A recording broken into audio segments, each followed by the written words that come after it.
Road భద్రత అనేది నేడు అత్యంత ఆందోళనకరమైనటువంటి విషయంగా మారింది. ట్రాఫిక్ నివేదికల ప్రకారం మితిమీరిన వేగం, రాంగ్ రూట్ డ్రైవింగ్, నిర్లక్ష్యం వల్ల మన దేశంలో దాదాపు ప్రతి గంటకు 20 మంది ప్రాణాలు కోల్పోతున్నారు. మనం ఎంత జాగ్రత్తగా రోడ్డు నిబంధనలు పాటించినా ఎదురుగుండా వచ్చే వాళ్ళు కనీస విజ్ఞత లేకుండా నియమాలు పాటించకపోవడం వల్ల కూడా ఈ ప్రమాదాలు జరుగుతూ ఉన్నాయి. సాధారణ వాహనదారులే కాకుండా బాధ్యతాయుతమైనటువంటి ప్రభుత్వ వాహనదారులు కూడా ఇలా ప్రవర్తించడం అనేది శోచనీయం. ఇప్పుడు హైదరాబాద్ లో జరిగినటువంటి ఇలాంటి ఒక ఉదంతమే వైరల్ అవుతూ ఉంది సోషల్ మీడియాలో. ఆ ఉదంతం ఏంటో ఈ వీడియోలో ఇప్పుడు చూద్దాం.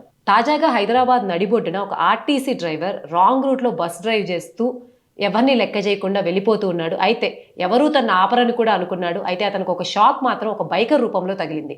ఆర్టీసీ డ్రైవర్ బస్సుని ట్రాఫిక్ కి ఎదురుగా రాంగ్ రూట్ లో తీసుకురావడం ఒక బైకర్ గుర్తించాడు. సో అతను వెళ్తున్న రూట్లోనే వెళ్ళాడు.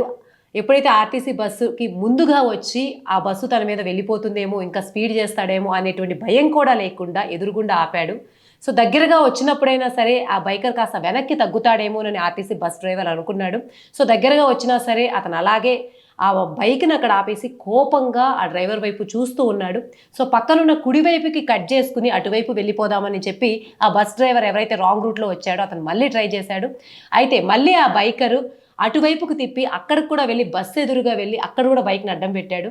సో ఎలా అయినా సరే ఈ పరిస్థితి నుంచి బయటపడదామని ఆ బస్ డ్రైవర్ ఎంత ప్రయత్నించినప్పటికీ బైక్ డ్రైవర్ ఎవరైతే ఉన్నారో దాన్ని మాత్రం అడ్డుకునే ప్రయత్నం చేశాడు.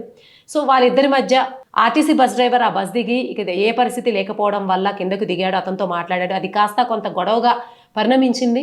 అయితే ఎక్కువ మంది ఎవరైతే ఆ బస్సులో ఉన్నారో అలాగే రోడ్డు మీద వెళ్తూ ఉన్నారో వీళ్ళందరూ కూడా ఆ బైకర్కే మద్దతునివ్వడంతో ఆ బస్ డ్రైవర్ వెనక్కి తగ్గాల్సి వచ్చింది. అప్పటి వరకు తన పరువు పోతుందని చెప్పేసి ఎలా అయినా సరే బస్సులో తన వైపు ఉన్న వాళ్ళైనా సరే కన్విన్స్ చేద్దాం అనుకున్నప్పటికీ వాళ్ళు కూడా కన్విన్స్ అవ్వకుండా బైకర్ వైపే మాట్లాడడంతో ఇంకేం చేయాలో తెలియక వెనక్కి తగ్గి మొత్తానికైతే రైట్ రూట్లోనే చివరికి బస్సును నిలిపాడు. దీన్ని ఆ చుట్టూ ఉన్నటువంటి ఎంతోమంది యువత వాళ్ళు సోషల్ మీడియాలో వైరల్ చేయడం, వీడియో చేయడం వల్ల ఇది ఇప్పుడు సోషల్ మీడియాలో ట్రెండింగ్ వార్తగా ఉంది. దీంతోపాటు ఇటువంటి రాంగ్ రూట్లో ఎవరైతే డ్రైవ్ చేస్తారో వాళ్ళు ప్రభుత్వ వాహనదారులైనా సరే ఎవరైనా సరే ఇలాగే యూత్ అలాగే సిటిజన్స్ అందరూ ఇలాగే రియాక్ట్ అవ్వాలి, ఇట్లాగే ఉండాలి అని చెప్పేటువంటి పాజిటివ్ కమెంట్స్ కూడా వస్తూ ఉన్నాయి. దీంతో పాటు అట్లీస్ట్ ఈ ఘటనపై స్పందించి సదరు ఆర్టీసీ యాజమాన్యం ఆ డ్రైవర్పై కఠిన చర్యలు తీసుకోవాలని కూడా కొందరు కమెంట్స్ పెడుతూ ఉన్నారు. మరి ఈ ఘటన గురించి మీరేమనుకుంటున్నారో కమెంట్స్ తెలియజేయండి.